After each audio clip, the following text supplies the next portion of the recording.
Pensez-vous que les gens qui semblent avoir de l'argent dans la vingtaine en ont vraiment? Si vous êtes une marque de personnalité, vous devez pivoter avant d'en avoir marre de l'être.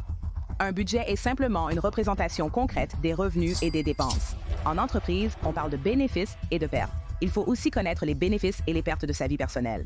Et si vous ne le faites pas, cela peut facilement vous échapper. Ah, votre passion va vous payer avant que les bénéfices ne le fassent. L'argent est un outil comme un marteau. Il peut servir à construire votre vie financière ou à la détruire, ainsi que votre vie en général. Ne sacrifiez pas l'essentiel pour des gains financiers à court terme. Vous découvrirez secrètement que plus vous êtes bon, plus l'argent me parvient facilement. L'argent est en quelque sorte une indication de maturité. À la télé, on dirait presque que je suis riche parce que j'ai fait ce qu'il fallait. Cela implique que si vous n'êtes pas riche, c'est que vous avez fait les mauvais choix. Et cela vous fait vous sentir mal, et donc les gens ne veulent pas parler de ça. Mais la vérité, c'est que ce n'est pas vrai. Placez-le où vous voulez. Commencez. Ah, vous savez, vous retournez au lycée, à l'université, très tôt, où vous pouvez aller l'assurer ou ce que vous voulez, donc c'est tout à vous, allez-y. Eh bien, hey! Scott, merci de m'avoir invité. Mon nom est Tiffany Alice, mais je suis beaucoup mieux connue sous le nom de Budgetnista. Et je suppose que la chose la plus intéressante à mon sujet est qu'en quelque sorte, au cours des 10 dernières années, je suis passée d'une ex-enseignante de maternelle qui avait 300 000 $ de dette à une multi-entrepreneuse qui a gagné 10 millions de dollars l'année dernière. Et c'est comme, merci. Félicitations. Et Tout en enseignant l'éducation financière aux femmes, ça va été une aventure folle et incroyable, et j'ai hâte de partager comment nous y sommes parvenus. Et revenons au jour de professeur. Et tellement... Expliquez-moi ce qui vous a conduit à vous endetter de 300 000 $, car c'est beaucoup de dettes pour un enseignant. Je suppose que ce n'est pas un prêt hypothécaire. Eh bien, une partie l'était, mais une autre partie ne l'était pas. Au début, je gérais très bien mon argent. Mon père était un directeur financier d'une petite organisation à but non lucratif, et il avait son master en administration des affaires en économie et sa licence en finance. J'ai donc appris à propos de l'argent à la maison grâce à mes parents. J'étais donc en fait plutôt douée avec mon argent jusqu'à la mi-vingtaine. Je n'avais aucune dette. J'avais cette petite carte de crédit que je remboursais intégralement chaque mois. Je faisais donc tout correctement. J'ai déménagé quand j'ai terminé l'université. Ma sœur était ma colocataire. Et donc, j'ai vraiment réduit mes dépenses. Et puis, vers 25 ans, je me suis dit, tu sais quoi, je pense que je devrais acheter une maison. C'est comme la prochaine étape, non? Dans l'âge adulte, comme tu devrais acheter une maison, Tiffany. Alors, j'ai dit, d'accord, je suis dans ma maison, Et cela m'a endetté de 225 millions, 220 000. Mais même cela n'était pas si mal, car c'était au moins pour quelque chose de raisonnable comme une maison. Puis j'ai décidé que j'allais retourner à l'école pour obtenir mon master en éducation. Et même cela n'est pas nécessairement si mal, mais cela m'a laissé 52 000 $ de dette, vous savez, à ajouter au lot d'un coup. Et c'était comme dos à dos. Et puis j'ai fait la plus grosse erreur, qui est de faire confiance à un ami, entre guillemets, qui allait m'apprendre à investir parce que je pensais qu'il était riche. Quand on a 20 ans, on pense souvent que ceux qui semblent avoir de l'argent en ont vraiment. Ce n'était pas le cas. La seule façon qu'il avait de l'argent, c'était évidemment en le volant à d'autres personnes. Et j'étais sa prochaine victime. Cela m'a laissé une dette de 35 000 $ sur ma carte de crédit, alors qu'avant, je n'en avais jamais eu. J'avais l'habitude de payer, vous savez, ce serait une facture de 50 ou 100 $ tous les mois. Donc, quand j'avais 29 ans, j'avais presque 300 000 $ de dette et j'étais en train de me noyer. Et puis la grande récession, la récession pas si grande a frappé et j'ai perdu mon emploi. Comme tant de gens ont perdu leur emploi. J'avais donc 29 ans, l'école où je travaillais a fermé. À ce moment-là, j'étais enseignante en maternelle. Puis, l'école à but non lucratif où je travaillais, personne n'avait d'argent en excès pour les employés, encore moins pour des organisations caritatives. J'avais donc toutes ces dettes et aucun revenu et je me souviens juste avoir pensé que c'était fini. Vous savez, comme si la vie allait juste être difficile à partir de maintenant. Et j'ai fini par rentrer chez mes parents et dormir dans mon lit d'école intermédiaire. Et c'est dur. Je sais, surtout à 30 ans, vous imaginez? Oui, non, eh bien, je ne peux pas l'imaginer en train de dégringoler comme ça. C'était si honteux, Scott. Je me sentais honteuse à l'époque, même si je ne veux pas vraiment le dire. Mais je me souviens avoir dormi dans mon lit de collège, parce que je suis l'une des 5 filles. Et Lisa, qui est la petite dernière, était encore à l'école. Donc, elle avait mon ancien appartement de lycée, en quelque sorte. Nous avions comme... mes parents avaient comme une suite pour belle-mère dans le sous-sol. Donc, j'avais comme une cuisine, une salle de bain, un salon et une chambre. Mais Lisa était du genre à affirmer que c'était sa chambre, peu importe que l'autre soit revenu. Tu es relégué à l'étage, dans la chambre du collège. Ouais, t'as abandonné, toi. Tu as déménagé comme si je revendiquais ce territoire, mais c'est aussi parce que tu as essayé de bien faire les choses. Avoir une maison à 25 ans, c'est vraiment impressionnant. La plupart des gens n'en ont pas. Ils n'achètent pas de propriété à 25 ans. Tu as une maison. Tu as investi dans l'éducation. D'accord, cool. Que tu sais, coche la case et ensuite tu as été arnaqué par quelqu'un et c'est la pire partie parce que ce genre de dette que, comme je suppose que tu viens de dire, donc ils t'ont fait ou il t'a fait investir avec des cartes de crédit, oui, ce qui est comme non, c'est horrible. Et c'est une dette à super haut taux d'intérêt aussi, et qu'ils ne sont pas aussi indulgents qu'une institution éducative le serait en termes de remboursement. Donc c'est difficile à sortir d'accord, de toute façon. Donc je ne t'interromps pas, ton... Histoire continue. Non, c'était terrible et je me souviens juste avoir pensé, je me souviens quand c'était le pire parce que c'était comme la nuit de mon retour, la nuit avant que je n'aie 30 ans et je me souviens juste avoir pensé en regardant le plafond dans mon lit d'école intermédiaire. Et je me souviens avoir pensé comme « Oh mon Dieu, la dernière fois que j'ai dormi dans ce lit, je pense que j'avais 12 ans et j'avais plus d'argent à 12 ans parce qu'à 12 ans, j'avais l'habitude de faire du babysitting. Je gardais des chats. J'avais l'habitude de livrer des journaux, donc j'avais tout ça. Donc j'avais, tu sais, peut-être quelques milliers de dollars que j'avais économisés. Et mon père, tu sais, avait ouvert un de ses comptes conjoints, tu sais, pour les enfants. Et donc chaque fois que je gagnais de l'argent, il mettait peut-être de côté. Et donc à ce moment-là, j'avais peut-être environ 1500, mais je n'avais pas 1500 à 29 ans. Je n'avais rien. J'étais en négatif. 300 dollars, c'est tout. Je me rappelle avoir pensé que ma version de 12 ans était plus riche que moi maintenant. Tu sais, il y a une statistique qui dirait que si tu as 5 centimes dans ta poche, tu es plus riche que près de 75% des Américains. Une statistique étonnante existe car la majorité des gens ont des dettes.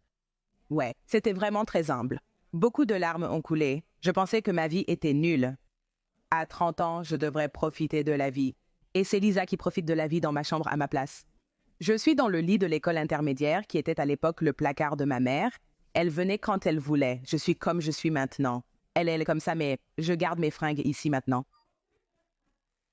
Alors, ça m'a pris comme quelques années, un peu comme pour secouer le funk de la honte. Ce n'était pas avant que je parle à ma meilleure amie, Linda. J'étais comme, oh mec, tu sais, ma vie est nulle. Chaque fois, je suis comme, je n'ai pas d'argent, je ne sais pas ce que je vais faire. Et j'ai dû rentrer chez moi et je ne veux le dire à personne. Et elle était genre, quoi? Tiffany, as-tu observé les environs? Elle est du genre à t'appeler depuis le canapé de sa mère en ce moment. Nous sommes tous fauchés. La récession est là. Tu sais, on vient à peine de dépasser la vingtaine. Tout le monde, elle est genre, un dans nos 20 ans, nous étions tous fauchés. Tu étais le seul qui semblait raisonnablement responsable. Mais maintenant, nous sommes tous vraiment fauchés parce que la récession nous a affectés plus que presque toute autre population, ce genre de groupe d'âge. Et parce que nous avons été les pionniers à démarrer notre carrière, donc nous avons été les premiers à être licenciés. Et elle m'a aidé à réaliser que même si je traversais une période difficile, ce n'était pas seulement moi.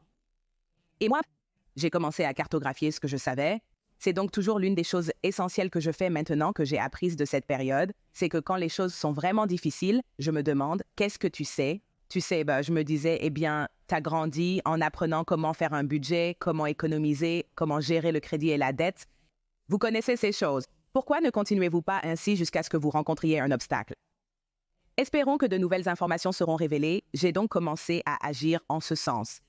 Je suis revenue aux fondamentaux financiers de ma vie. J'ai sorti, tu sais, comme le cahier de composition et j'ai créé un budget pour moi-même. J'ai vérifié le montant de mes allocations chômage. Une bonne chose que j'ai faite avec ces cartes de crédit, c'est que je n'avais pas encore arrêté de payer mon prêt immobilier car lorsque j'ai déménagé de mon condo que j'avais acheté quand j'avais 25 ans, j'avais un locataire. Et donc, vous savez, j'ai pu continuer à payer le prêt immobilier et je me suis dit, d'accord, votre score de crédit est toujours vraiment bon. Pourquoi ne pas transférer ces cartes de crédit vers des cartes où vous n'avez pas à payer d'intérêt pendant 2 ans? J'ai pu obtenir 2 cartes de crédit sans intérêt pour 2 ans grâce à mon excellent score de crédit. Je me suis dit, quand vous rembourserez ces cartes, au moins tout votre argent ira au principal. Vous ne luttez donc pas contre l'intérêt et le principal. J'ai donc commencé à effectuer ces opérations.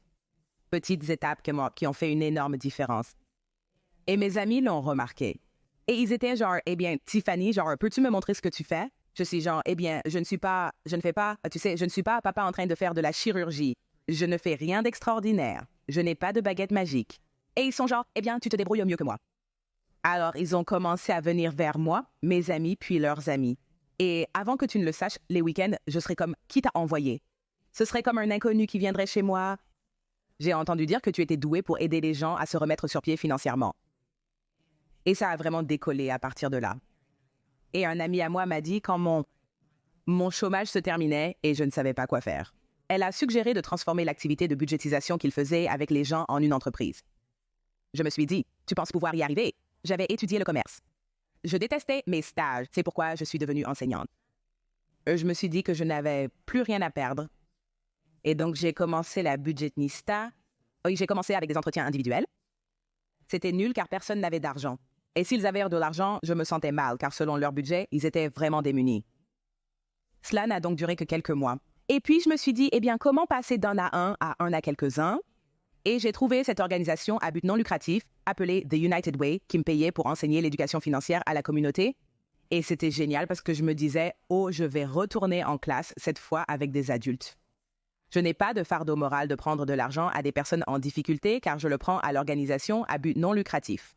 Ils en ont beaucoup. Et je peux offrir mes services gratuitement à la communauté. Et c'est à ce moment-là que les réseaux sociaux ont commencé à émerger. J'utilise donc les réseaux sociaux pour attirer davantage de personnes en classe. Et c'est vraiment comme ça que le Budgetnista et l'entreprise ont vraiment grandi à partir de là, en aidant individuellement puis en enseignant à nouveau en classe. Et donc, j'ai juste trouvé que c'était vraiment en accord avec la façon dont je voulais me présenter. Je pense que le but de la vie est de vivre une vie de service, mais cela ne veut pas dire qu'il faut être pauvre, car je ne le suis pas. C'est incroyable. Donc, c'est ainsi que toute la marque a été construite et évidemment, elle a traversé beaucoup de nombreuses versions et itérations sont sorties depuis. Donc, comme le Budgetnista a augmenté, que diriez-vous pour les gens qui ne vous connaissent pas? Vous avez comme une aile partirait avant que nous ne fassions que riffer sur combien votre suivi est loyal et incroyable. Je viens de rejoindre l'une de vos vies et il y a comme 500 personnes qui, vous savez, s'amusent et aiment cet Instagram en direct, ce qui est génial parce que j'adore quand vous voyez les communautés qui se construisent autour des gens et pas tout le monde, même s'ils ont d'énormes suivis, ont des communautés actives. C'est incroyable. Donc, vous avez construit cela. Quelle est la version actuelle de Budgetnista? Que faites-vous pour les gens en dehors du fait que vous avez un livre, un podcast, vous avez plein de choses en cours? Je vais juste, laissez-moi le sortir. Je travaillais justement sur quelque chose appelé une carte de synergie et j'encourage tout le monde à créer une carte de synergie pour leur entreprise. Et une carte de synergie, c'est vraiment juste ce que votre livrable principal est au début, au milieu, c'est au milieu. Pour moi, l'essentiel est l'éducation financière des femmes. Et puis, toutes les autres façons, toutes les autres itérations de comment je fais cela. J'ai une école en ligne appelée l'Académie Liberture. J'ai un podcast appelé Ambition Brune. J'ai des livres.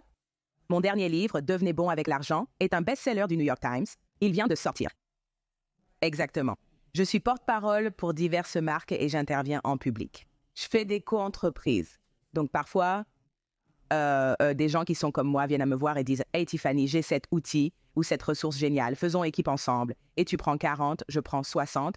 Tu sais, je fais littéralement, je regardais ça, j'étais comme « Waouh, alors tu en as beaucoup sur ce... Faisons beaucoup. » Oui, c'était comme « Mais ce n'est pas juste moi. » Comme j'ai une très bonne équipe, environ 30 personnes, tu sais, donc comme 17 ou 18 ou je pense 19 sont des employés à temps plein. Et donc, nous avons toutes ces itérations de comme essentiellement, ce que je fais, c'est enseigner l'éducation financière de 20 manières différentes, tu sais, et puis nous le monétisons. Donc, tu sais, Scott, juste avant, nous parlions juste, j'étais comme, tu sais, je ne sauvegarde plus mes vies. Maintenant, j'avais l'habitude de sauvegarder mes vies, mais ensuite, c'est devenu une chose entière, comme j'adore enseigner, donc j'aime aller en direct enseigner, et puis sauter, et puis si je dois le sauvegarder, alors je dois penser à une légende, et yada yada, je ne voulais pas faire ça. Mais tout le monde, quand je vais en direct, donc je ai commencé à aller en direct régulièrement. Peut-être comme, je ne sais pas, il y a un mois ou deux, et peut-être en moyenne, 50 personnes se présenteraient et resteraient. Puis c'est passé à 150, puis 200, et maintenant nous sommes à environ 450, 400 à 500 personnes. Si j'allais en direct maintenant sans prévenir, on aurait une moyenne de 4 à 450 personnes qui resteront pour toute la durée. Ma vie peut durer 1 heure et dans les commentaires, les gens diront « s'il vous plaît, sauvegardez-le » et une ampoule s'est allumée pour moi. Et je me dis encore une leçon d'éducation financière. Je vais commencer un... Patreon. Ouais, tu débordes d'idées et tu persévères. Quel entrepreneur. Tu continues juste à te ramifier partout. Le problème, c'est que la plupart des gens ont ce que j'appelle une entreprise de brousse, tu vois. Donc, une entreprise de brousse, c'est quand tu as toutes ces super idées et que tu fais pousser tes branches trop tôt au lieu d'une entreprise d'arbres où tu as comme le tronc solide de « je livre ceci ». Je fournis donc une éducation financière spécifique aux femmes. Pour moi, mon premier tronc d'arbre était mes défis littéraires. C'était un des cours en ligne gratuits que je lançais chaque janvier, moment où tout le monde veut se mettre sur la bonne voie financière. C'était donc un cours gratuit de 3 jours qui était en direct. C'était un cours par email. Donc chaque jour, je vous donnerai une petite tâche à faire pour vous mettre sur la bonne voie financière. Nous poursuivrions la discussion dans mon groupe Facebook privé. Mais c'était le tronc d'arbre qui a construit la communauté. Et puis, une fois que ma communauté était solide après quelques années, j'ai pu me diversifier en disant « Oh, je fais aussi ceci et je fais aussi cela, et j'ai aussi un livre, et j'ai aussi un podcast, et j'ai aussi une école en ligne. » Mais trop de gens se développent si rapidement que vous commencez votre croissance. En tant qu'entreprise buisson ou arbre, pensez à l'une des plus remarquables, Disney. N'est-ce pas? Ils ont donc construit leur tronc d'arbre avec leur film, n'est-ce pas? Ce film de Disney est incroyable, allez le voir. Puis tout à coup, vous allez voir un film et vous vous dites « Oh mon Dieu, j'aimerais vivre cela dans la vraie vie, Disney World. » Oh mon Dieu, j'adore la musique du film. Ils ont une branche musicale. Oh mon Dieu, j'aimerais pouvoir le regarder jour après jour. Ils ont des émissions de télévision. Tu sais, tu vois comment Disney, oh mon Dieu, j'aimerais pouvoir en faire l'expérience davantage. Ils ont des produits dérivés. Et donc Disney, c'est l'entreprise d'arbres la plus incroyable que, tu sais, tu peux trouver parce que quand tu penses à combien de temps un buisson va vivre, donc peut-être 1 an, pas aussi longtemps qu'un arbre, exactement comme littéralement il y a des arbres qui vivent plus longtemps que les êtres humains. Tu sais, je suis donc toujours consciente de l'importance de la patience et des affaires. Tu ne veux pas avancer si vite que tu entraves ta propre croissance? Et 2, tu sais, la cohérence, la transparence et la gentillesse. Ce sont donc quelques-uns des principes que j'apporte à la table. Donc, en conséquence, je peux commencer toutes ces nouvelles choses tant qu'elles se rapportent à ce tronc d'arbre qui est l'éducation financière et mon public me suit. Salut! l'émission. C'est la meilleure interprétation de ne pas courir après l'objet brillant, mais de la bonne manière, car vous venez de résoudre ce que chaque entrepreneur gâche toujours, c'est-à-dire qu'ils lancent une chose et puis ils se disent « Oh, je devrais essayer ça. » Et « Oh, je devrais essayer ça. » Et puis, ils subissent la mort par 1000 coupures et rien n'est fait et tout se gâche et ils sont juste à bout et stressés et comme si rien n'obtenait l'attention qu'ils méritent. C'est donc la meilleure façon que j'ai jamais entendue de quelqu'un décrivant comment développer toutes ces différentes parties de leur entreprise. J'ai demandé aux gens d'expliquer leur procédure et ils ne proposent pas vraiment de solution. Ils disent simplement avoir essayé plusieurs choses, certaines fonctionnant, d'autres non. Mais tu as fait ça volontairement, tu l'as fait. C'est très intelligent. Tu as donc construit cette communauté en premier. C'est ton arbre. Tu as construit cette communauté et tu as amené cette communauté. Tu exploites cette communauté. Cette communauté est différente de celle des réseaux sociaux. La communauté, ce sont des gens qui n'ont pas seulement eu une vue superficielle de ton contenu. Ils ont participé à tes cours. Tu leur parles pendant les cours. Tu leur parles dans un groupe Facebook fermé. C'est vraiment intelligent. Pendant les 5 premières années d'activité, je n'ai pas beaucoup gagné d'argent car c'était le temps de bâtir la communauté, faute de gens intéressés en nombre suffisant. En surface, on avait l'impression que les choses n'allaient pas si bien. Mais ce que je faisais, c'était poser de bonnes racines. Donc par exemple, mon mentor m'a dit ça, et elle disait comment cette nouvelle personne financière en devenir, tu sais, ne voulait pas travailler avec elle parce qu'elle disait genre « Oh, bien mon suivi sur les réseaux sociaux est bien plus grand que le tien. En gros, je suis plus grande que toi maintenant. » Donc, en surface, il semblait que ce nouveau jeune gourou financier avait un arbre plus haut et il semblait que l'arbre de mon mentor était là, mais il n'était pas aussi haut ni visible, tu sais, et puis la tempête arrive, alias la quarantaine de la pandémie. Et puis les vents violents ont renversé cet arbre et mon mentor est toujours là. Elle a dit « Tiffany », car j'avais des racines plus profondes. Et donc, pas assez de gens font un travail de racines, tu sais, parce qu'ils sont tellement intéressés dans la célébrité, mais ils ne comprennent pas que, en vérité, si vous voulez avoir une entreprise solide, si vous visez la célébrité devrait toujours être une fonction de la fortune. C'est-à-dire comment utilisez-vous votre visibilité pour ensuite la transformer en attirant des gens à bord. Parce que sinon, alors que faites-vous? Que faites-vous? Parce que vous ne serez pas toujours connu, vous ne serez pas toujours vu. Donc, si vous connaissez comme Jay-Z, le rappeur, n'est-ce pas? Oui, oui. Vous savez, il est très proche de Jay-Z. Oui, il obtient cela avec le hip-hop, n'est-ce pas? Donc, comme Sean Carter est son vrai nom, donc pendant une vingtaine d'années, Jay-Z était le rappeur numéro 1 dans le jeu, n'est-ce pas? Donc, et je me souviens que Jay-Z disait de lui-même qu'il était comme j'ai réalisé à un moment donné que je devais être moins Jay-Z et plus Sean Carter. Ce qui signifie que je pourrais être le gars le plus en vogue dans le jeu, la nouvelle chanson en haut du Billboard, ou je pourrais être l'homme d'affaires, Sean Carter, qui a construit des racines profondes. Il a donc utilisé Jay-Z comme une fonction pour créer une voie pour que Sean Carter continue à gagner longtemps après que Jay-Z ne soit plus le gars le plus en vogue dans le jeu. Donc, si vous devez penser comme ça, si vous essayez juste d'être la prochaine Charli D'Amelio et la chose la plus en vogue sur TikTok, c'est cool. Mais qu'est-ce que vous construisez quand vous n'êtes plus la chose la plus en vogue, que vous aviez cette chose en coulisses où vous pourriez être Jay-Z pour une période limitée, mais vous pouvez être Sean Carter pour toujours, tant que vous êtes en vie? Très intelligent, très intelligent. Alors maintenant, vous savez, mais il y a encore quelque chose à dire pour avoir une personnalité attachée à une marque, parce que même si vous avez une communauté, vous êtes toujours Tiffany, la Nista du budget. Donc, Sean Carter fait quelque chose d'un peu différent. Il dit même, je veux faire en sorte que je n'ai même pas besoin de Jay-Z pour gagner beaucoup d'argent. Alors, comment faites-vous pour vous faire un nom? Comment faites-vous pour vous faire un nom et le pérenniser pour l'avenir? C'est une très bonne question, n'est-ce pas? Parce que j'y ai pensé. Et voici aussi une clé. Si vous êtes une personnalité publique, vous devez vous réinventer avant de vous lasser de votre image de marque. Il y a 6 ans, je trouvais le concept de budgetista très amusant. Puis ça me frappait comme, oh, la plupart du temps. Dès que tu as ce petit truc, il est temps de changer de direction. Je reste toujours la Nista du budget. J'ai créé ma première entreprise qui est autonome. Et donc, c'était mon école en ligne.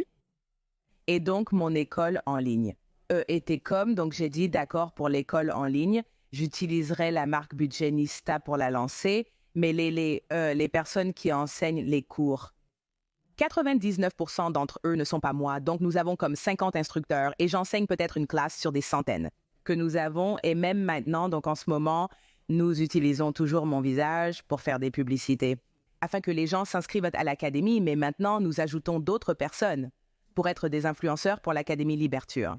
Et d'ici 2022, les gens ne sauront probablement même pas cela. L'Académie Liberture est à moi, donc j'ai commencé ce pivot. Il y a 5 ans, l'Académie Liberture rapportait des millions de dollars annuellement.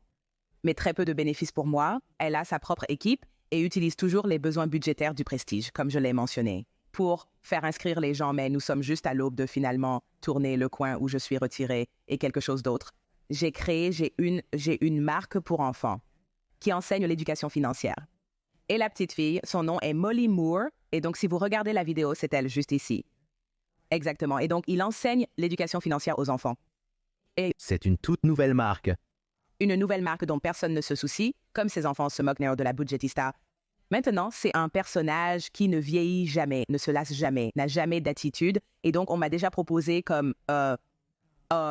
des sociétés de production ont déjà proposé de la transformer en émission. Donc, j'ai décidé de ne pas le faire. Je veux le faire moi-même, mais c'est une autre dérivation où il n'y aura pas... le nom de Budgetista aidera à le démarrer, mais ce sera vraiment Molly Moore qui aidera à le continuer et à le faire circuler. Mais donc, j'ai des entreprises en coulisses comme ça que personne ne sait, tu sais, m'appartiennent, que je construis à partir de... Je n'utilise le budget que pour offrir un certain cachet au sol, mais pas pour me faire le visage de cela. Je ne veux pas rester dans cette position budgétaire indéfiniment. Non, c'est la chose la plus intelligente que j'ai jamais faite. Tu lâches comme ça, mais j'essaie d'emprunter ces chemins comme les autres et ils n'ont jamais de bonne réponse pour ça. Je connais de nombreux créateurs, leur nom et l'aspect financier lié à leur notoriété. Je réfléchis à l'avenir et j'essaie de faire des choses qui ne reposent pas uniquement sur ma notoriété. Même si le podcast est amusant, je me demande ce que je ferai dans 40 ans. Comme tu sais, enfin non, c'est vraiment bien. D'accord. Donc nous avons quelques leçons entrepreneuriales Donc aussi quelques leçons de branding. Je veux aussi tirer quelques leçons de finance. Je veux parler de ce dont je veux parler. Nous devons en parler. D'accord, alors pourquoi les gens ont-ils un tel problème? Pourquoi les gens ont-ils autant de mal à parler de finance? Pourquoi est-ce quelque chose avec lequel les gens ne sont pas à l'aise? Et je pense que c'est en fait la raison pour laquelle tant de gens ont du mal, parce que je ne pense pas qu'ils en parlent assez. Donc, mon point de vue est que, malheureusement, il est ancré dans la culture que vous devriez savoir, du moins dans la culture occidentale, que l'argent est en quelque sorte une indication de maturité, que dès que vous atteignez un certain âge, vous devriez être capable de... C'est comme avoir un travail ou prendre soin de vous physiquement ou votre soin physique, que c'est quelque chose qu'en tant qu'adulte, vous devriez savoir. Et si vous ne le savez pas, c'est une condamnation de votre caractère si vous ne réussissez pas, mais ce n'est pas vrai. C'est malheureux que les gens ressentent cela. Si vous regardez la télévision, c'est presque comme si la richesse était liée au fait d'avoir fait les bonnes choses. Et alors, qu'est-ce que cela signifie? Cela signifie que si vous n'êtes pas riche, alors vous devez avoir fait les mauvaises choses, et cela vous fait vous sentir mal. Les gens évitent donc d'en parler. Mais la vérité est que ce n'est pas vrai. Vous savez que vous pouvez ne rien faire et naître dans la richesse. Qu'avez-vous fait? Sauf que vous êtes né de parents qui ont, vous savez, qui ont de la richesse, ou vous pouvez, je connais des gens qui, vous savez, ont décidé au hasard, ouais, je suppose que je vais m'intéresser à ce truc de Bitcoin. Et ils en ont racheté, et ils sont genre, oh, je suis riche. Je suis genre, ouais, c'était un coup de chance pour vous. Vous n'investissez même pas d'une autre manière, vous savez ça. Et en dehors du Bitcoin, vous n'avez démontré aucune sorte de flair, vous savez. Donc parfois, mais maintenant, vous valez 8 chiffres sur 7 chiffres, 8 chiffres sur papier, 7 chiffres sur papier, oui, oui. Ouais, et Donc, c'est juste comme, donc je dis juste que c'est pourquoi pour moi je n'enseigne pas la liberté financière en soi. Tu sais, j'enseigne quelque chose que j'aime appeler la plénitude financière, parce que la liberté financière est quelque chose que certaines personnes atteindront. Comme tu l'as mentionné plus tôt, avec 5 centimes en poche, tu es plus riche que 75% des gens dans ce pays. Donc, la grande majorité des gens ne vont pas obtenir une somme forfaitaire et être comme « je n'ai plus besoin de travailler », tu sais, être avant l'âge typique de la retraite, mais tout le monde peut atteindre la plénitude financière. Et ce que cela signifie pour moi, ce sont ces 10 composantes de votre vie financière. Le budget, l'épargne, la dette, le crédit, apprendre à gagner, investir, l'assurance, votre équipe financière, votre planification successorale, sans oublier la planification successorale. Ah, j'oublie le dernier? Mais ce sont les 10 composantes de votre vie financière qui se rassemblent pour créer ce que j'appelle la plénitude financière. Et si vous avez cela, maintenant vous avez une fondation, c'est votre travail de base.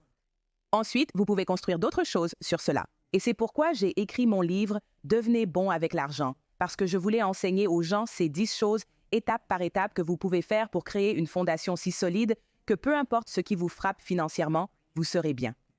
comme des vies. La majorité des gens qui n'ont pas de distribution, vous savez, une petite majorité de gens gagnent beaucoup d'argent, mais la plupart ne le font pas. Ils vivent de chèque de paie en chèque de paie et ensuite ils se font arnaquer avec des frais bancaires, des frais de découvert, des paiements d'intérêt. Ils ne peuvent jamais rien acheter. Ils ne peuvent jamais détenir de capitaux propres. Et c'est juste ça, tu sais, ce système qui est, tu sais, ils disent toujours comme le capitalisme est le meilleur des pires, mais il y a beaucoup de points négatifs dans une société capitaliste. Et je ne sais pas si un autre système sera nécessairement meilleur en soi, mais c'est toujours difficile. Et je pense qu'il y a beaucoup plus. Je pense que c'est l'éducation qui aiderait les gens à s'épanouir dans un système où, vous savez, il y a tellement de façons de réussir, mais il y a aussi tellement de façons d'échouer.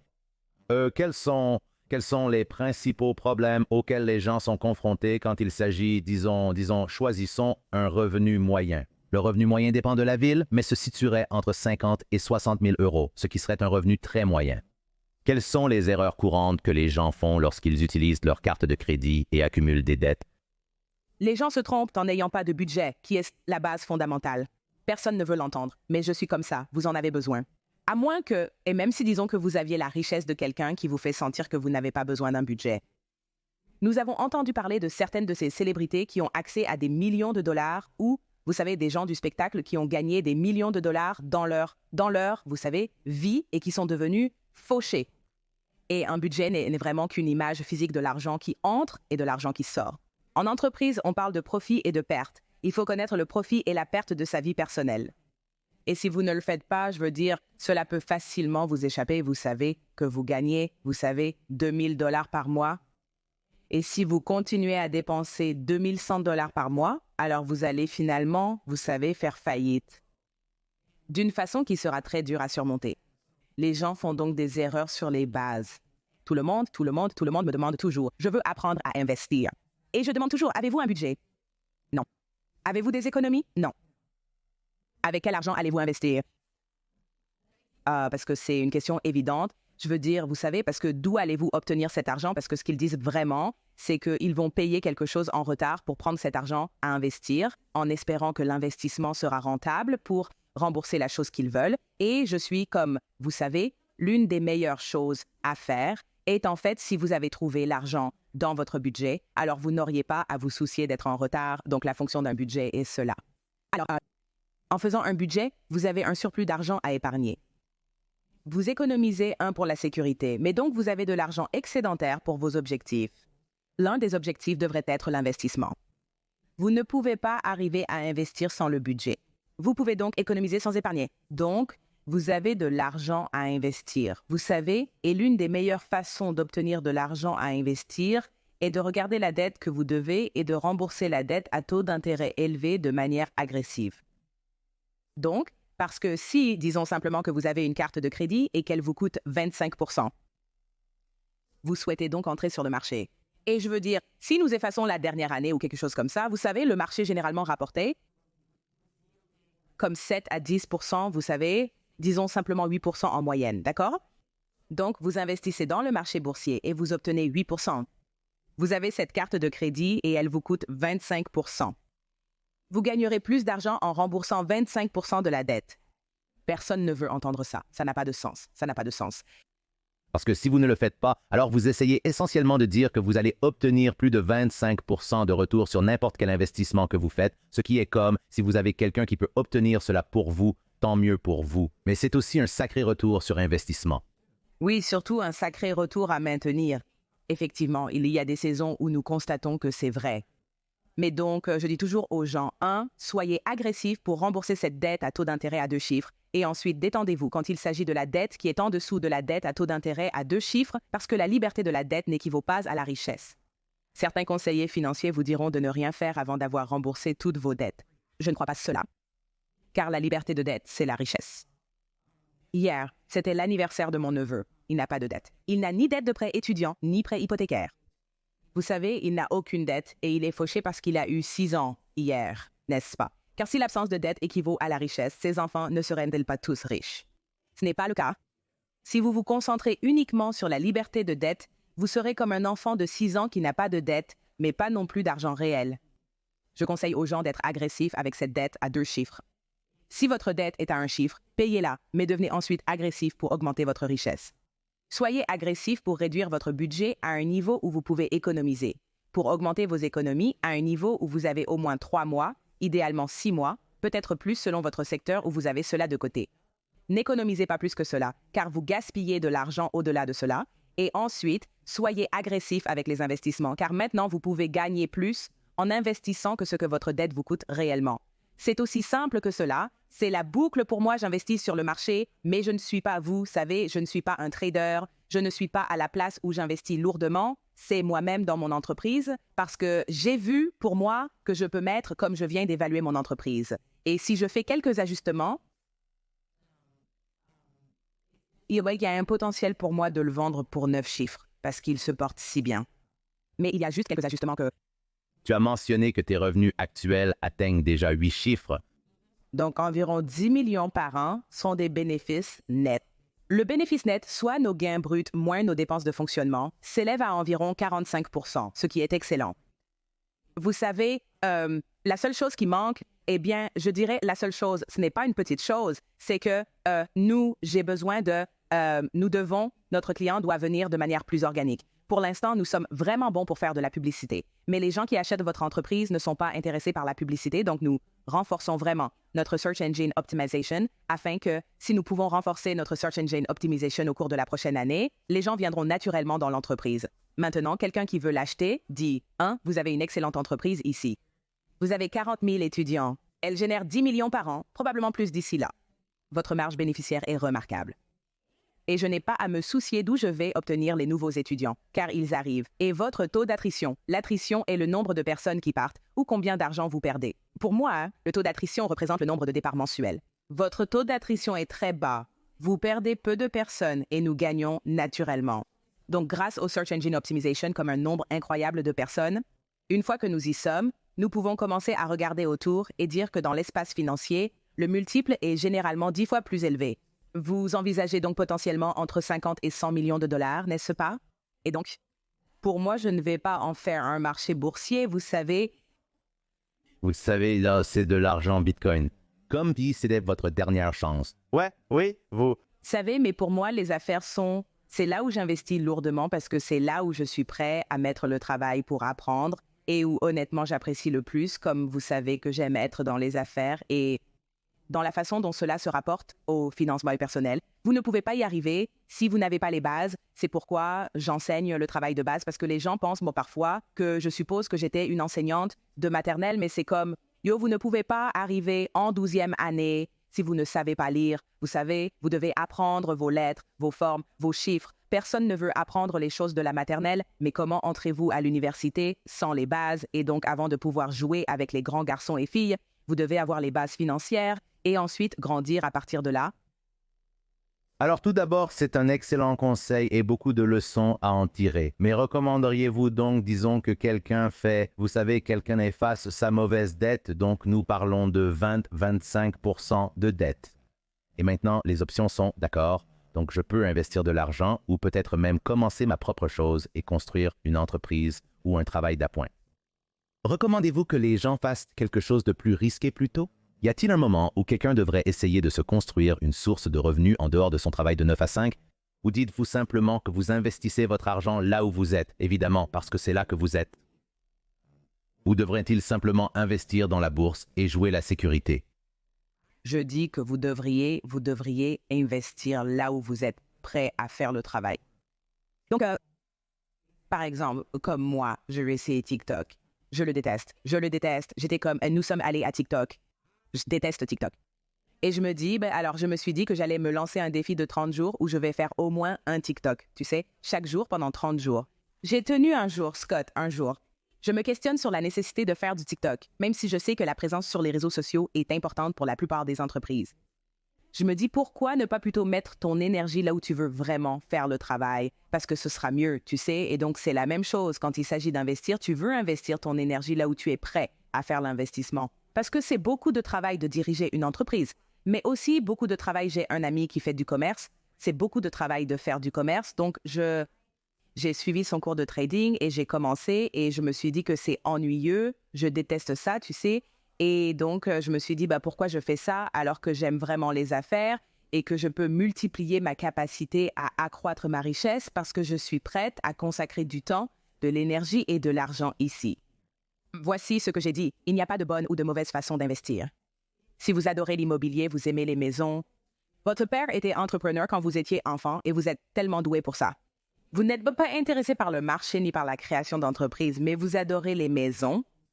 C'est là que vous devriez investir votre énergie, vous savez, donc déterminer où vous êtes prêt à faire le travail. Et c'est ce dans quoi vous devriez investir parce que c'est votre passion qui va vous payer avant que les profits ne le fassent.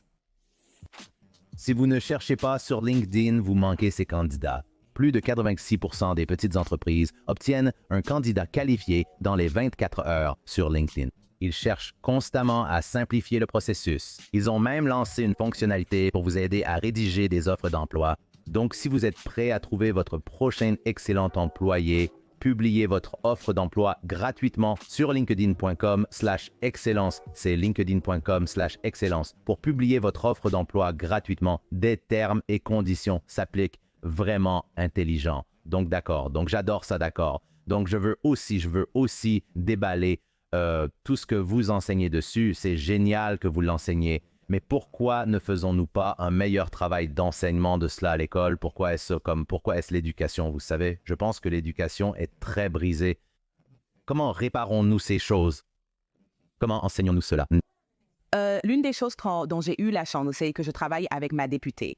Elle s'appelle Angela B. McKnight. Et en 2019, j'ai fait passer une loi appelée la loi sur les besoins budgétaires. Et elle rend l'éducation financière obligatoire pour les élèves du collège. Sérieusement? Tu as fait passer une loi? Oui. Je ne savais pas ça. Je pensais que tu me préparais. Je me disais, oh, il a fait ses recherches. Non, je n'ai pas compris ça. Non, je ne te préparais pas du tout. C'est génial. Non, je pense toujours que l'éducation est défaillante quand il s'agit de ce sur quoi nous nous concentrons et de ce que nous enseignons, et la littératie financière est juste un énorme fossé. Oui, et donc pour moi, j'ai pensé la même chose et j'ai dit, oh, tu sais quoi? Auparavant, j'enseignais seule l'éducation financière à mes élèves de maternelle. Parce que quand tu es petit, l'éducation financière ressemble à du service à rendre. Ça ressemble à des maths. Ça ressemble à ceci est $1, tu sais. Et donc, comme je sais à quoi ressemble une éducation financière adaptée à l'âge, et donc ma députée, je lui ai dit que j'étais juste tellement frustrée que ses enfants ne l'apprennent pas. Et elle a dit, heureusement, au New Jersey, nous sommes vraiment des adaptateurs précoces pour les lycéens. Donc, il y avait déjà une loi en place pour les lycéens. Et je suis comme, c'est génial, mais ça devrait être plus tôt. Et donc, j'ai initialement combattu pour l'école primaire et le collège.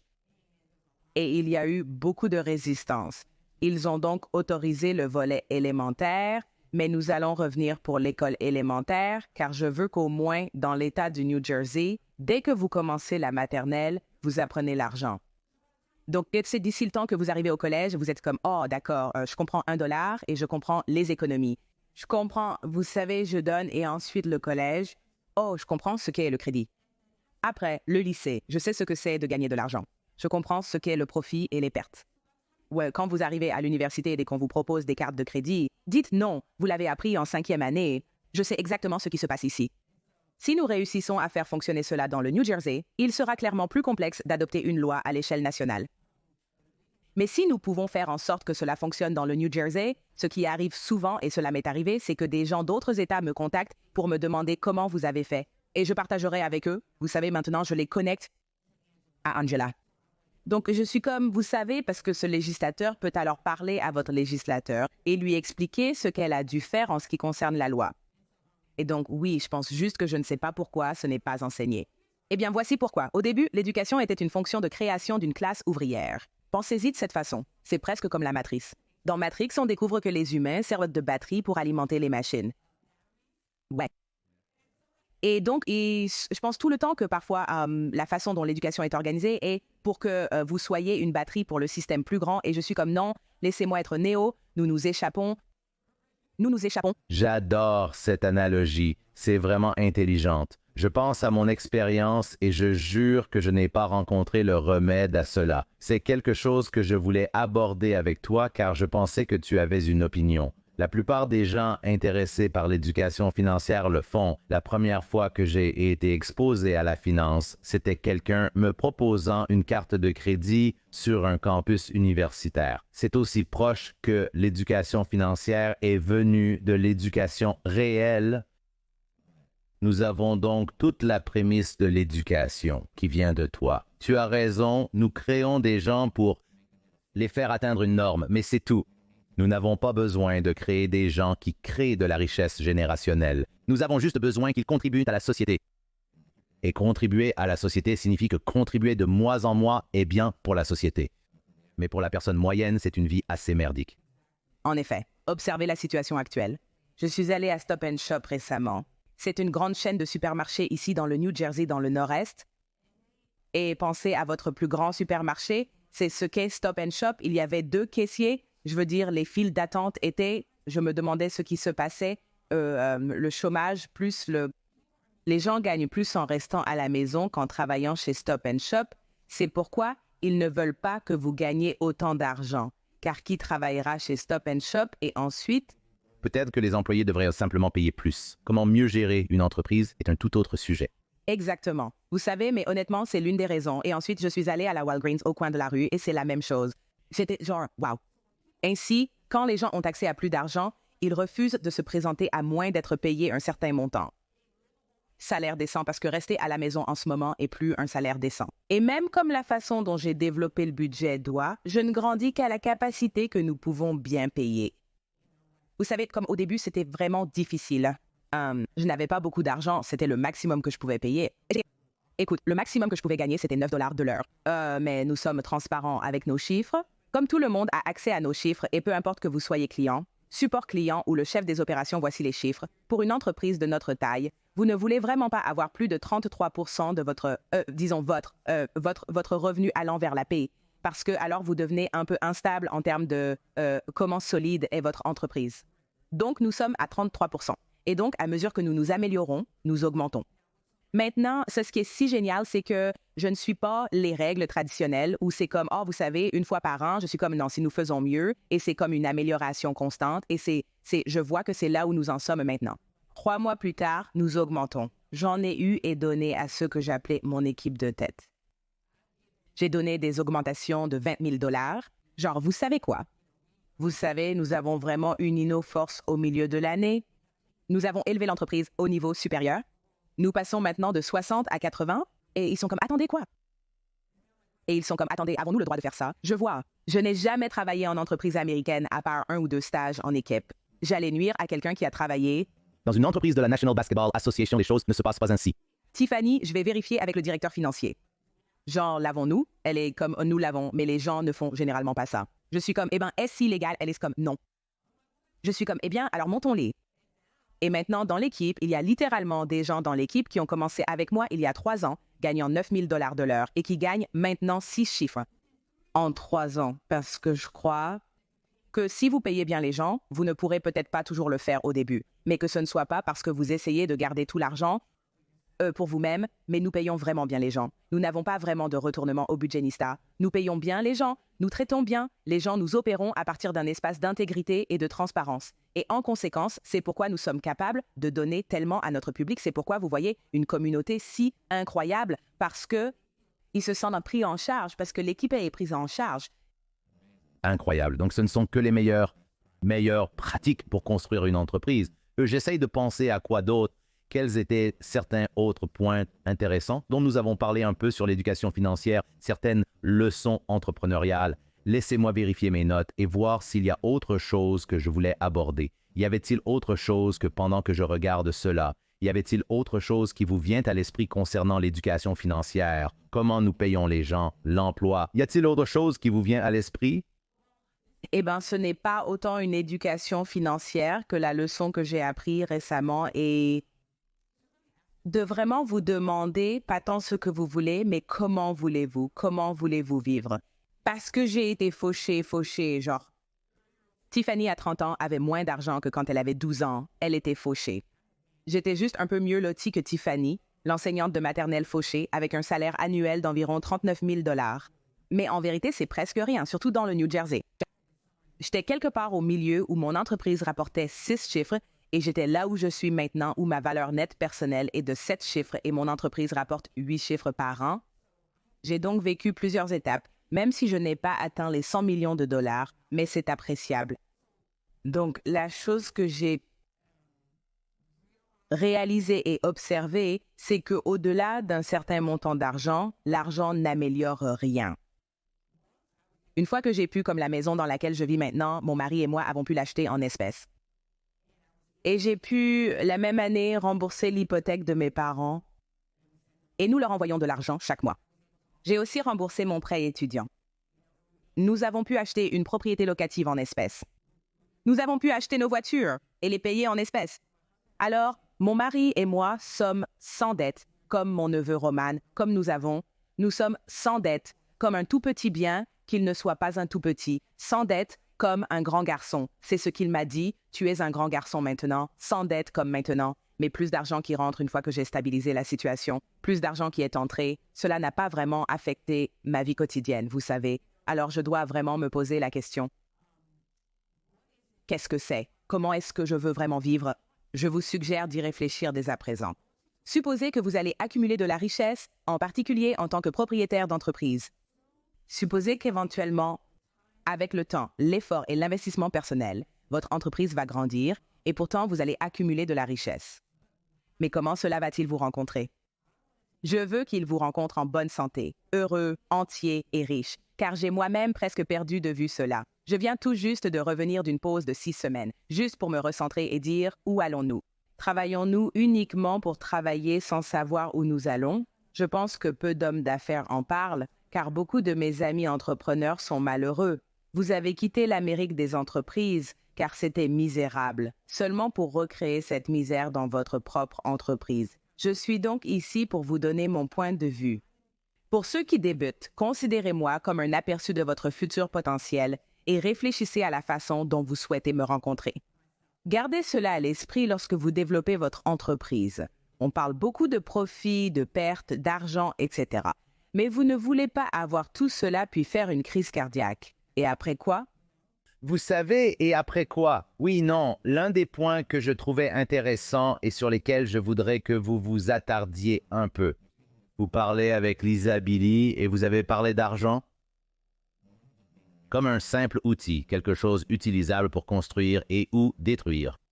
Alors, expliquez-moi ce que cela signifie et pourquoi les gens ont une mauvaise perception de ce qu'est l'argent. Quand j'étais enfant, mon père nous rappelait toujours que nous voulions de l'argent. Il disait, eh bien, l'argent est un outil comme un marteau, n'est-ce pas?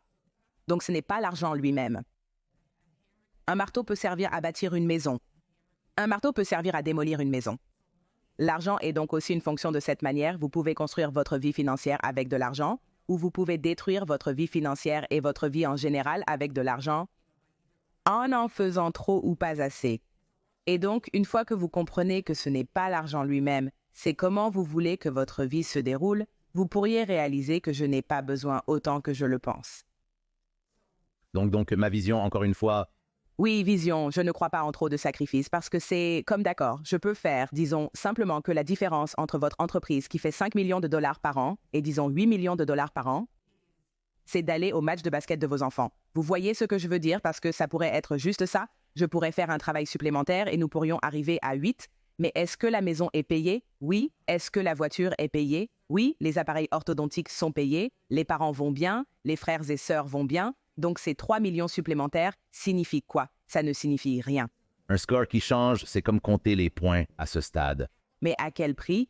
C'est comme si vous manquiez tous les matchs de basket de vos enfants pour gagner ces 3 millions en plus. La vie ne change pas vraiment, mais elle change car vous avez raté l'opportunité de créer un lien significatif avec votre enfant. Et c'est ce que je veux que vous supposiez le succès. Mais je veux que vous planifiez à l'avance comment vous le voulez, comment vous voulez le rencontrer. Je pense toujours à ça. Donc, avant de prendre mes 6 semaines de congé, je travaillais presque 7 jours par semaine. Vous savez, et comme mon mari finit à 5 heures et rentre à la maison vers 5h30, mais parfois je travaillais jusqu'à 9 ou 10 heures du soir, toutes ces choses. Et je me dis, Tiffany, pourquoi tu es déjà riche? Pas seulement. Tu sais, il y a, je dirais que à l'âge de 37 ans, j'avais peut-être des actifs. 7 chiffres. Vous savez, une valeur nette. Donc si je cumule tous mes actifs, y compris l'argent liquide, alors oui, vous êtes millionnaire, mais maintenant, je suis millionnaire. Pas seulement en actifs, mais en capital. Un millionnaire en capital. Où je peux voir des millions de dollars si je regarde mes comptes. Alors, qu'est-ce que je poursuis? Tout le monde va bien. Personne ne meurt de faim. Nous sommes mieux que de ne pas mourir de faim. Il n'y a presque rien que je ne peux pas me permettre et que je voudrais vraiment. Je ne peux pas me payer un jet privé, mais ce n'est pas forcément ce que je veux non plus. Vous voyez? Alors pourquoi je travaille jusqu'à 10 heures si mon mari finit à 5 heures? Est-ce que je ne veux pas d'une relation? Vous savez, comme une relation saine. Alors j'ai arrêté. J'ai dit que je ne travaillais pas après 17h30. Prends les mercredis légers, c'est-à-dire pas d'appel téléphonique, pas d'entretien, rien du tout. Et je prends les vendredis de congé et je ne travaille pas le week-end. Et mon entreprise prospère toujours, mais maintenant mes relations prospèrent également. Je suis donc au tout début et pour l'instant, ça ne va pas ressembler à ça. Cela semble beaucoup plus de travail, mais gardez-le à l'esprit et efforcez-vous d'y arriver. Ne sacrifiez pas l'essentiel juste pour gagner plus d'argent, car vous découvrirez secrètement que plus vous êtes bon, plus il est facile d'en gagner. Comme maintenant que j'ai tout ce temps où je ne fais pas autant que je le faisais avant, j'ai ces idées incroyables maintenant et je me dis « Oh wow, ça vaut 100 millions de dollars. Celui-là vaut 250 millions de dollars. » Je ne pouvais pas être moi-même avant, trop occupée à faire les choses. Vous seriez surpris de constater que vous n'avez pas besoin de fournir autant d'efforts que vous le pensez, du moins à ce stade. Au début de carrière, le travail est effectivement indispensable. Mais ayez un objectif, ayez quelque chose dans votre futur où vous dites que c'est je veux y consacrer 5 ans, 10 ans, 20 ans. Mais une fois que j'aurai atteint cela, je serai satisfait de ma situation. Ou je pense que c'est tout. Il faut simplement être satisfait de là où vous en êtes. Je pense que c'est presque comme mettre une épingle dessus. Sinon, vous allez vous épuiser jusqu'à la mort si vous n'avez pas cette prévoyance lorsque vous atteignez ce point. Ouais, et tout ça pourquoi? Imaginez des enfants qui vous sont étrangers, un conjoint distant, des frères et sœurs perdus de vue depuis des années. Et je suis juste là, je ne veux pas de ça. Je dois regarder. Je regarde ma vie maintenant et je me dis, c'est vraiment bien. Et pas à cause de quoi que ce soit de financier, tu sais, comme j'ai demandé à mon neveu ce qu'il voulait pour son anniversaire. Et il était comme, je veux une fête d'anniversaire chez toi parce que chaque année, pour leur anniversaire, nous décorons la salle à manger. Et comme nous utilisons littéralement des guirlandes de magasins à $1, il est vraiment dans les dinosaures maintenant. Donc, tout était vert et des ballons. Et cet anniversaire nous a probablement coûté $35 et c'était le meilleur, tu sais, comme ça. Je n'ai pas eu à dépenser $3000 pour louer l'endroit. Et je me suis dit, c'est ça la fonction de la richesse, c'est de créer de l'espace pour ça. Pas pour acheter des choses, mais pour créer de l'espace pour vivre la vie que tu veux vraiment vivre. Conseil incroyable. Excellent conseil, en effet. Je veux pratiquer le tir rapide. Nous approchons maintenant d'1 heure, donc je veux poser quelques questions en rafale. Avant de pivoter, j'aime poser 2 questions cruciales. Alors, quelle serait une question que je ne vous ai pas posée, que vous vous seriez posée sur l'entrepreneuriat financier? Bien?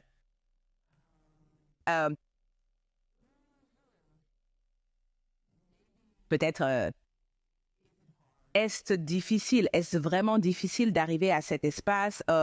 Et je dirais que ça peut l'être, c'est beaucoup de travail, mais c'est un travail gratifiant.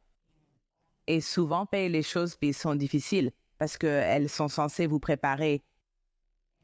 Et que si la porte 1 est super facile, que vous ne ramassez pas vraiment la clé dont vous aurez besoin lorsque vous arriverez à la porte 10.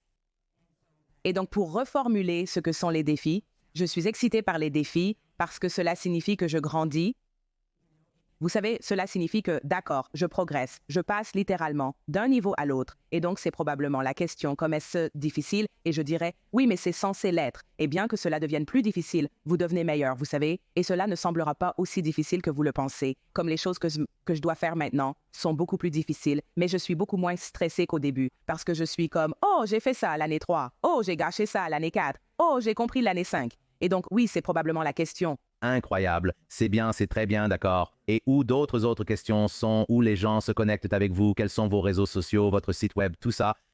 Donc, mes réseaux sociaux sont, et c'est ce que je suggère pour tous les gens, d'affaires, c'est le budget doit être partout. Ne soyez pas la maman budget ici, la reine budget ici, la princesse budget sur celui-ci. Je veux dire, si vous pouvez, je sais que c'est difficile, mais essayez vraiment de faire de votre mieux.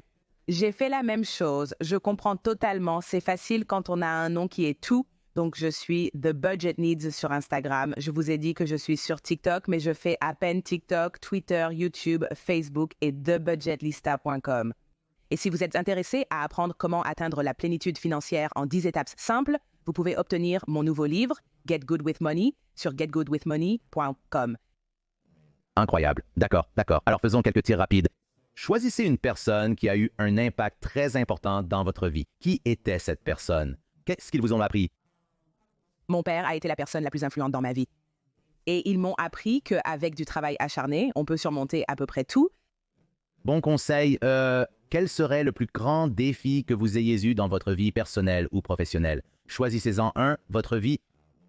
Quel était ce défi? Comment l'avez-vous surmonté?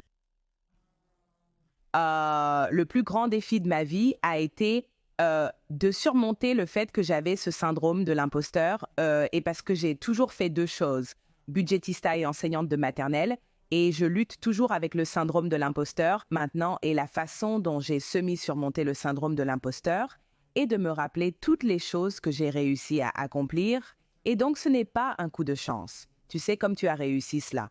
Cela a bien marché. Cela a bien marché. Littéralement, je parlais juste à mon coach aujourd'hui et je disais que je me sens peut-être que c'est tout de la chance. Il dit vraiment, tout cela est de la chance. Donc, c'est comme ça que, 1, le coaching, et ensuite 2, juste me rappeler que les compétences que j'apporte à la table sont tout aussi précieuses que les compétences que je n'apporte pas à la table. Je suis très douée pour les compétences douces. Et parfois, je me sens mal de ne pas être ingénieur, mais je peux embaucher pour ça. Donc, c'est ainsi que le syndrome de l'imposteur est géré via le coaching, en me rappelant que je suis capable et apte. Ce que je ne sais pas, je peux apprendre ou je peux embaucher pour cela. Incroyable. Quel podcast ou livre, autre que le vôtre, recommanderiez-vous pour apprendre quelque chose de nouveau? Pour le podcast, je dirais que j'aime vraiment How I Build This de Guy Raz. Un livre qui m'a marqué car je lis énormément.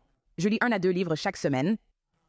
Un livre qui a vraiment été utile, le plus récent était Shoe Dog de Phil Knight. Ouais, le livre de Phil Knight est vraiment excellent. Je vous suggère de prendre la version audible. Quand je vous le dirai, votre estomac va tomber. J'ai ce petit livre rouge du marketing. Je me suis dit, oh mon Dieu, j'ai ce livre. Je le vois sur toi. Oui, oui. Je crois avoir la version audio de Shoe Dog. J'adore ce livre. Ce livre est excellent pour les entrepreneurs qui doutent d'eux-mêmes et pensent que leur projet ne fonctionnera pas, tout comme Phil l'a vécu. Et rappelez-vous, c'est pour ça que c'est Nike maintenant.